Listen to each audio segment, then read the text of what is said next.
Las palabras me golpearon la piel como cristales rotos mientras estaba allí, en el vestíbulo del hotel, vestido con mi traje azul marino a medida. «Saquen a este mendigo», dijo mi padre lo suficientemente alto para que todos lo oyeran. La mano del guardia de seguridad se cernía sobre mi codo, casi rozándome. La vergüenza se reflejó en su rostro. Vi cómo mi madre apartaba la mirada de la mía, negándose a mirarme. Los labios de mi hermana Victoria se curvaron en esa sonrisa familiar que había visto desde la infancia, la que decía que había vuelto a ganar. Me llamo Rachel Parker. Tengo 35 años. Y esta es la historia de cómo convertí la revocación de una invitación en una revelación financiera. La traición no debería haberme sorprendido. Durante años, fui la cajero automático de la familia, la hija exitosa pero difícil en quien se podía confiar para financiar todo, desde reparaciones urgentes en el hogar hasta vacaciones de lujo, siempre con la promesa de que estaba invirtiendo en la familia. Lo que no sabían mientras celebraban en ese gran salón de baile era que yo, literalmente, lo había hecho. El lugar que habían elegido para su exclusiva celebración familiar estaba alquilado bajo mi LLC. El catering gourmet con la fuente de champán, que mi madre insistía en que era esencial, se pagó con mi cuenta de empresa. Los billetes de avión de familiares que viajaban desde el otro lado del país se procesaron con mi tarjeta corporativa. Creían que provenía de la pensión de mi padre, una ficción que él había mantenido para preservar su imagen de patriarca y proveedor de la familia. La verdad es que no había recibido nada más que un reloj de oro y una modesta pensión que apenas cubría sus gastos mensuales. No grité ni armé un escándalo al alejarme. Simplemente enderecé la espalda, mantuve contacto visual con el guardia de seguridad para indicar que me iría con dignidad y caminé con paso firme hacia mi coche en el estacionamiento. Recorrí los pasillos de mármol del hotel y bajé por la rampa de hormigón hasta el nivel B, donde me esperaba mi coche, con la mente ya planeando mis próximos pasos. Solo después de cerrar la puerta, dejé que me temblaran un poco las manos al abrir la aplicación del banco. $700-200. Catering del banquete cancelado. $12,000. Vuelos de luna de miel a Maldivas de Victoria cancelados. $4,802. El fin de semana de spa de mamá con su club de lectura terminó. $52,000. Pagos mensuales de un condominio en la playa. FOCN. Para cuando llegué a la entrada de mi casa 20 minutos después, mi teléfono vibraba sin parar. Primero mis padres, luego mi hermana, luego números que no reconocía, luego un fuerte golpe en la puerta que me hizo saltar el corazón.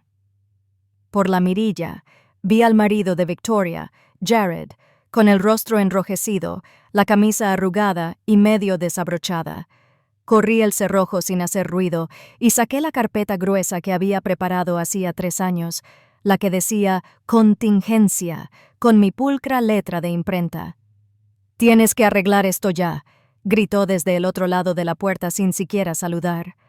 «Acaban de cancelar nuestra comida. El hotel no libera las habitaciones y nuestros boletos de luna de miel se anularon mientras estábamos haciendo el check-in en línea». Me apoyé en el marco de la puerta, con la madera maciza entre nosotros. «Qué raro», respondí con voz neutra.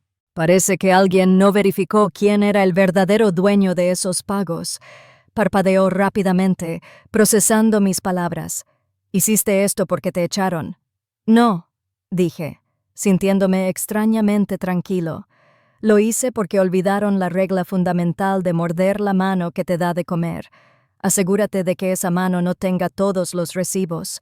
Intentó mirar detrás de mí hacia mi apartamento, tal vez buscando señales de mis padres, tal vez buscando indicios de arrepentimiento por mi parte, pero el arrepentimiento había desaparecido de esta situación hacía mucho tiempo. Levanté la carpeta, de pestañas gruesas y con código de colores en el interior, con contratos firmados con mi LLC como patrocinador financiero, cláusulas de cancelación, con mi firma como única autoridad y las reversiones de pago procesadas en la hora siguiente a su traición. La golpeé contra mi palma. Les advertí hace 3 años que si me trataban como un banco, empezaría a actuar como tal. «Estás castigando a toda la familia», susurró, bajando la voz al ver pasar a un vecino. Una sonrisa se dibujó en mis labios. «No, estoy protegiendo mi inversión y reduciendo mis pérdidas». Su rostro se ensombreció. «Son tus padres». Me llamaron mendigo delante de 40 personas. No supo qué responder. Simplemente dio media vuelta, murmurando algo sobre abogados y contratar a este empleado. Pero aquí está la cuestión de las jerarquías financieras. No se puede ascender más que quien lleva el libro de cuentas, los contratos y la unidad de respaldo.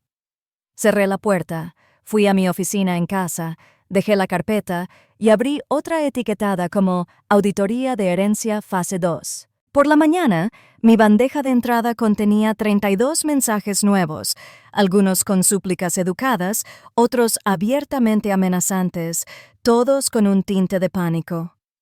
Mi madre escribió: «No queríamos decir lo que dijimos, estábamos muy emocionados. ¿Podemos hablar?» Mi padre no envió nada directamente, solo una factura reenviada del local, ahora sin pagar y exigiendo el pago inmediato. Pero mi favorito vino del hilo del grupo familiar del que me habían eliminado hace años. Una captura de pantalla enviada por mi prima. Rachel siempre ha sido sensible. Volverá arrastrándose. Siempre lo hace. Me reí a carcajadas en mi cocina vacía y luego respondí a todo el grupo. Solo un recordatorio. Soy el dueño del sótano y he cambiado todas las cerraduras. Nadie respondió. Esa tarde me llegó un mensaje inesperado a la bandeja de entrada de Franklin, el contador de mis padres. Solicitó una reunión para hablar sobre ciertas irregularidades que había notado. En concreto, que los pagos de su querido condominio en la playa no provenían de su fideicomiso, como afirmaban, sino de una sociedad de responsabilidad limitada que no pudo identificar. Mis padres le habían dado mi correo electrónico hacía años, cuando empecé a gestionar sus documentos fiscales, y él lo guardaba en sus registros, en los míos. Cuando hablamos, confirmé sus sospechas y luego le hice la pregunta que llevaba 3 años esperando formular. ¿Han declarado ese condominio como su activo en la declaración anual? El silencio se prolongó durante varios segundos. Lo han declarado como una herencia de un inversor familiar privado, admitió finalmente. No se presentó documentación, así que no solo habían sido desagradecidos, habían cometido fraude. Usaron mi generosidad para acumular capital en una propiedad que técnicamente aún poseía a nombre de mi empresa. Franklin me preguntó si estaría dispuesta a firmar una declaración para los registros fiscales. «Por supuesto», respondí después de llamar a mi abogado para hablar sobre la rapidez con la que podíamos entregarles los documentos que harían que ese condominio y cada olor impago fueran legalmente intocables. En 48 horas, mi abogada, Tiffany, me lo confirmó cuando llamé. Perfecto, porque ya no se trataba de familia, se trataba de fraude. Al día siguiente, fui en coche a la oficina de Tiffany en el centro, donde los elegantes muebles combinaban con su enfoque práctico. Al mediodía, los documentos estaban redactados: un cese y desistimiento por difamación, tergiversación y uso no autorizado de fondos, además de una solicitud de reasignación de propiedad que eliminaba cualquier reclamación verbal de mis padres sobre el apartamento en la playa. Tiffany deslizó los documentos sobre su escritorio pulido. «Intentarán descubrir tu engaño». Sonreí. Ya lo hicieron. Ese banquete fue el engaño. El notificador confirmó la entrega 1 hora después. Así, sin más, la celebración familiar se transformó en un ajuste de cuentas. Esa noche, un mensaje de voz de mi madre. Lloroso, divagador, acusador. «¿Por qué nos estás destruyendo?» por un malentendido. Siempre haces esto. Siempre tan dramático. Dramático, la palabra que se usa para silenciar a las hijas mientras pagan la cuenta. Si sigues con esto, la gente hablará.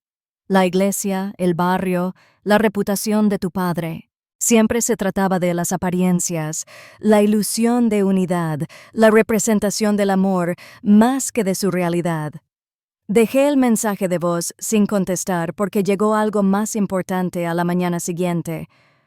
Confirmación de mi contador. Transferencia de cuenta confirmada. Título de propiedad del condominio en la playa finalizado. Se hizo legalmente irrevocable.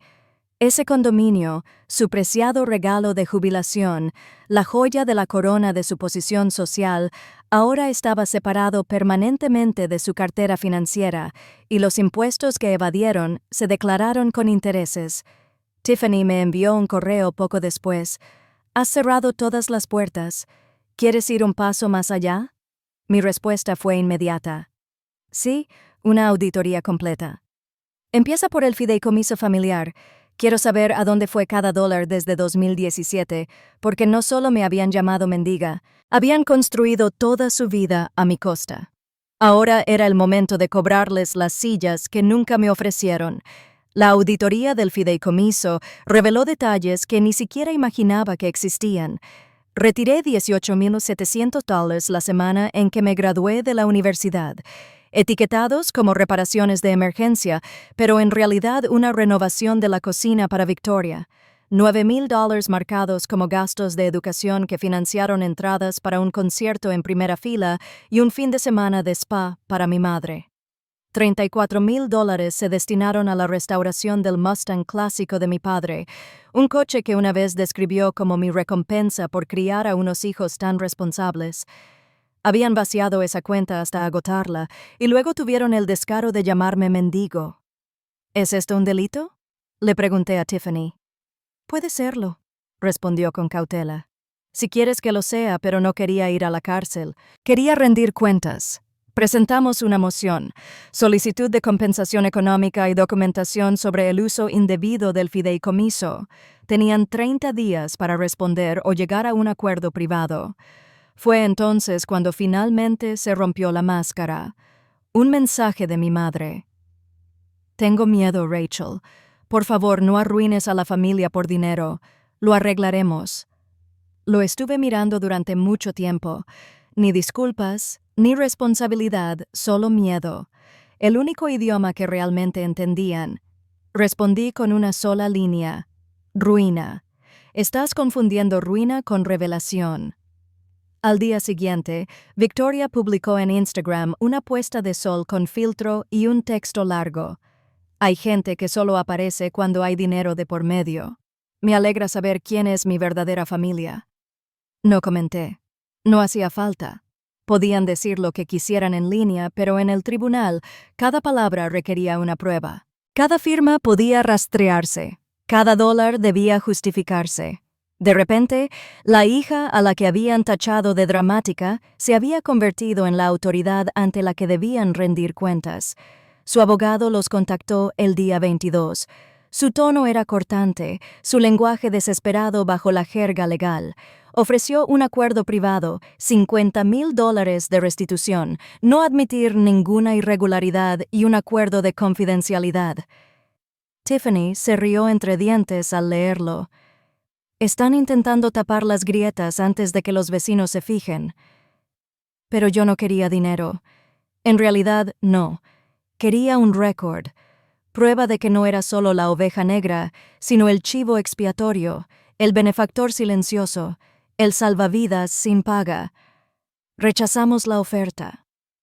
El día 25, mi padre rompió su silencio. Se presentó en mi oficina, el negocio que antes habían descartado como mi pequeño trabajo extra, pero que ahora empleaba a 27 personas en 2 estados. Se quedó en la puerta, con el sombrero literalmente en la mano, el orgullo apenas aferrándose a sus hombros. Has dejado claro tu punto, dijo, pero estás a punto de arruinarnos. ¿Estás orgulloso de eso? Lo miré. Al hombre que una vez le dijo a una sala llena de familiares que Victoria era la verdadera historia de éxito, y respondí con calma: No, no estoy orgulloso. Estoy cansado. Cansado de financiar tu vida mientras me borran de tu legado. Intentó hablar. Levanté la mano. Me llamaste mendigo. Así que dejé de dar, y de repente, todos recordaron lo que valía. No se disculpó. No lloró. Simplemente dejó un cheque doblado sobre mi escritorio, en blanco y firmado. Lo deslicé sobre la superficie pulida. Esto nunca fue por tu dinero, dije. Era por el mío. Cuando se fue, abrí mi correo electrónico. Un mensaje del sistema judicial. Fraude por dispersión de fideicomisos. Audiencia preliminar programada. La fecha se fijó para 3 semanas después. Esta vez, tendrían que presentarse, no para celebrar, sino para responder. La fecha de la audiencia se extendió por la familia como una tubería agrietada. Al principio, silenciosa, luego inundó todos los grupos de chat en los que ya no estaba. Mi prima me envió un mensaje directo para avisarme que todos hablaban de la cita en la corte, confirmando lo que ya sospechaba. No creían que realmente lo haría. Nunca lo hacen. Esperan silencio. Esperan vergüenza. Esperan que la persona a la que han apartado mantenga la paz mientras ellos se dan un festín, pero esta vez yo no fui la ayudante, yo fui la testigo. Tiffany y yo lo preparamos todo. Cronología, estados de cuenta, capturas de pantalla de los mensajes, donde me pidieron que los detectara solo por esta vez. Todo lo invisible que usé se hizo visible. La noche antes de la audiencia, Victoria me envió un mensaje por primera vez desde el banquete. Si sigues con esto, te juro que nunca te lo perdonaré. Ni una disculpa, ni una negación, solo una advertencia, como si mi paz requiriera su permiso. No respondí porque hay quienes no quieren la reconciliación. Quieren que se restituya la versión de ti que se quedó callada. Cuando por fin llegó la fecha del juicio, entré en la sala estéril sintiéndome sorprendentemente tranquilo. Mis padres estaban sentados al otro lado del pasillo, con la espalda rígida y un abogado que no dejaba de mirar su reloj. El juez les hacía preguntas directas. Tiffany las respondía con matemáticas. Proyectó gráficos en una pantalla que mostraban cómo los pagos del condominio provenían de mi LLC, cómo el fideicomiso había sido desviado para beneficio personal, vacaciones, días de spa, autos, todo bajo la excusa de necesidades familiares. El abogado de mis padres se opuso, alegando acuerdos informales, insistiendo en que se trataba de un malentendido exagerado. La jueza no se conmovió. Se giró hacia mí. ¿Qué resultado busca, señorita Parker? Me puse de pie con la voz serena. La verdad escrita, eso es todo. Que el expediente coincida con la realidad. Ella asintió. Claro que, con eso, mi nombre dejó de ser solo una nota al pie en sus finanzas. Era el titular. Y por una vez, la sala quedó en silencio sin que nadie tuviera que acompañarme a la salida. No me hablaron después de la audiencia, ni llamadas, ni cartas, no lo decíamos en serio, solo silencio. El que llega cuando termina una función y se apagan las luces. La sentencia no fue penal, ni esposas, ni titulares, pero fue vinculante. El tribunal ordenó la restitución de los fondos malversados al fideicomiso, donde pertenecían. El título de propiedad del condominio quedó permanentemente a mi nombre. Mis padres fueron privados de cualquier acceso financiero futuro a bienes que no habían ganado. Tiffany lo llamó justicia elegante. Yo lo llamé equilibrio. Pasaron las semanas. Mi teléfono permaneció en silencio, gloriosamente silencioso. Sin peticiones, sin emergencias, sin remordimientos. Solo un poco de ayuda este mes. Entonces llegó un sobre, sin sello ni remitente. Simplemente se deslizó por debajo de mi puerta. Dentro, una sola fotografía del banquete familiar, todos vestidos de plata y azul marino, chocando copas bajo candelabros de cristal, Al fondo, borroso pero inconfundible. Yo, capturado en pleno giro, en pleno alejamiento. El momento en que me borraron, inmortalizado por accidente. En el reverso, alguien había escrito: este fue el momento en que todo se derrumbó. Reconocí la letra de Victoria al instante, la misma letra inclinada que había firmado innumerables cartas que nos debo a lo largo de los años. Lo sostuve un buen rato y luego lo llevé a la trituradora. Porque lo que se desmoronó no fue mi familia, fue la ilusión de ella, la que habían construido con mi dinero, mi silencio, mi desesperada necesidad de pertenecer. Y una vez que esa ilusión se desvaneció, lo que quedó no fueron cenizas, sino libertad. Ese día creé una nueva carpeta, Fundación Parker, una beca para mujeres de primera generación que estudian sin apoyo familiar. La financiación inicial provino de la venta de un piso. Mío.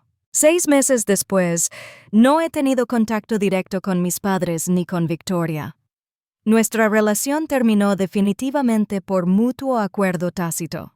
A veces, la mejor solución familiar es mantener la distancia con el mismo compromiso que yo una vez les di para financiar sus vidas. Antes de que te vayas, aquí tienes una pequeña ventaja por quedarte. Si te encanta aprender y crecer como a mí, tienes que probar los audiolibros. Tengo un acuerdo exclusivo con Audible. Tu primer mes es completamente gratis. Eso significa acceso a más de 500,000 títulos sin costo alguno para ti. Todos los detalles te esperan en la descripción. No te lo pierdas.